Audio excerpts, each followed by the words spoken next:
to actually think about your inside ski and shortening that inside ski to actively get more pressure onto our downhill ski and more grip on it. Two important things here. First of all, we want this to happen really nice and smooth. Secondly, we do not want to get into a lateral movement. We want this to happen in an active vertical movement.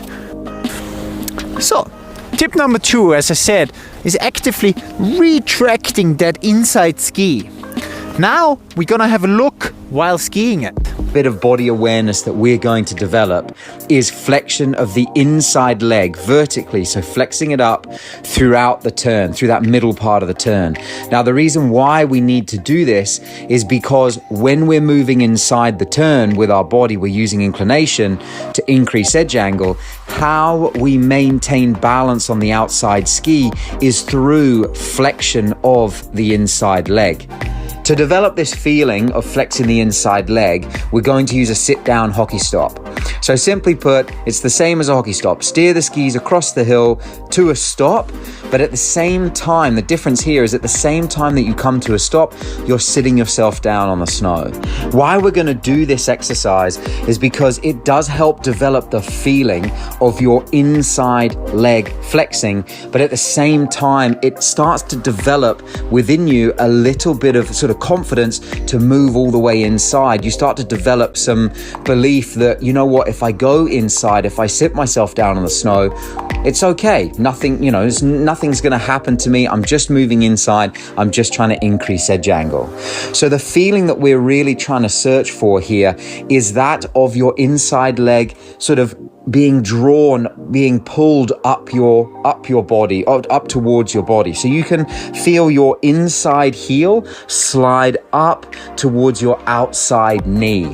And you're trying to do this while being disciplined with the upper body so that when you do come to a stop, you've established or created some natural angulation to help you stay balanced over the outside ski.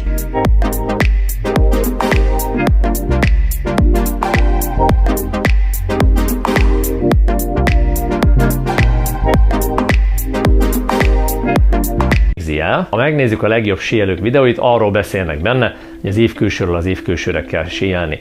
És amikor kikockázzuk a síelésüket, akkor meg azt látjuk, hogy a kanyart az ív belsőn kezdik gyakran, az ív belső lábuk rendkívül intenzíven dolgozik, az ívkülső meg egyszerűen leköveti azt, amit az ív belső csinál. Tehát, hogyha egy jó tippet kell neked adnom arra, hogy hogyan tanulj meg jól síelni, akkor az ív belsőt tanuld meg, mert ez a tanulás, az ív külsőn nincs mit tanulni, az egy primitív, egyszerű dolog. A sorrend a következő, a kanyart az ív belső kezdi. Logikus is, mert ha belegondolsz, az előző kanyarban az ív külső lesz a következő kanyar ív belsője. A kanyart befejezed az ív külső terhelt állapotában, és a következő kanyarban az élváltást még úgy viszed be, hogy az a léc még mindig ugyanabban a állapotban van, még mindig ugyanúgy dolgozik, csak akkor már ív belsőnek kezdjük nevezni. Ott van egy nehézség, hogy a eddig ív külsőt hogyan fordítjuk át ív belsővé. Amikor az ív belső elkezdi az ívet, akkor majd a kanyarban ébredő erők alátámasztanak az ív külsőnek, és ha kimérnénk, azt fogjuk mérni, hogy az ív külsőn valószínűleg nagyobb terhelés lesz, de az ív belső oldal jobban dolgozott. A gyenes sikláson mind a két sí a lapján fut, tehát a két talppárnán futunk, a lábujjak nem vesznek részt ebben az egészben, illetve a sarkon ez a 3 pont adja az alátámasztást. Amikor kanyarba kerülünk, az ív külső sí, a narancssárga zoknis a nagy lábújpárna irányába gördül át, az ív belső sí, a kék zoknis a kis lábújpárna irányába gördül át. Amikor egy másik kanyart kezdünk, akkor ezek a nagy lábújpárna, kis lábújpárna, illetve az élek megváltoznak, ezt hívjuk élváltásnak, tehát át kell, hogy kerüljünk az egyik oldalról a másik oldalra.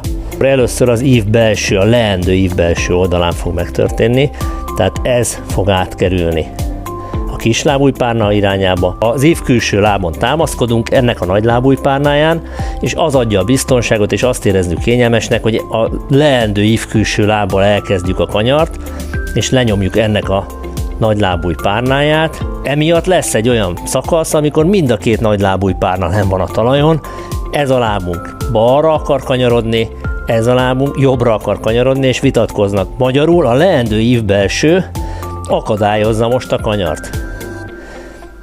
Föl kell emelnem ezt a 10-15 kilót, megbillen az egész egyensúlyom, és valahogy mellé kell lépnem. Tehát itt lesz egy ilyen lépő mozdulat, amikor ezt az akadályozó ív belső lábat áthelyezem, egy lábon síelek egy darabig, és utána tudok valamit kezdeni vele. Na ez az, amitől a síelés megbotlik. A síelés egyik nagy trükkje az, hogy ezt megtanulni, hogy nem a leendő ív külsőnek a lenyomásával kezdjük a kanyart, hanem addig dolgozunk, amíg ezt a lábat át tudjuk fordítani terhelés alatt. Tehát az a mozdulat, amit most mutatok, hogy innét ide átgördül. Tehát innét nézve egy ilyen gördülésről van szó.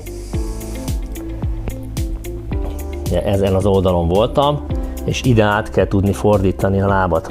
Lehet látni azt, hogy a boka is dolgozik benne, a térd is. Nagyon fontos az, hogy a boka hajlított maradjon, tehát ne legyen az, hogy spiccelünk közben, és spiccelve nyomjuk át, hanem meg kell tartani a bokának ezt a hajlított helyzetét, ezt hívjuk kanalazó mozdulatnak, és ezzel a kanalazó mozdulattal kell átfordítani a leendő ív belső lábat, különben akadályozni fogja. Tehát a kanyarok azok rendre úgy kezdődnek, hogy egy picit megpróbáljuk hátrafelé húzni a lábat, így ezzel a mozdulattal, és a hátrahúzott lábat gördítjük át a kisújpárna irányába.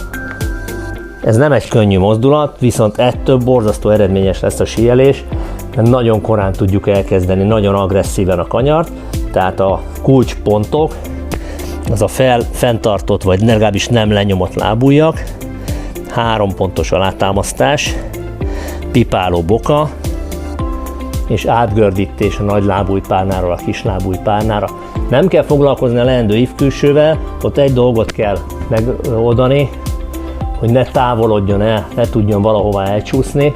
Tehát ezt a lábat nekünk abba az irányba kell tartani, hogy ne tudjon lemaradni, hanem együtt maradjon a két láb. Térdhajlítókkal próbáljuk hátrafelé húzni a lábat, és ezt a szöget térdhajlítókkal, ezt a szöget pedig ezekkel az izmokkal folyamatosan fenntartjuk.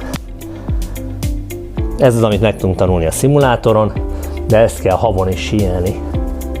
Karácsony előtti tippünk, tanuld meg az ív belsődet használni, és ne feledkezz el jól felkészíteni.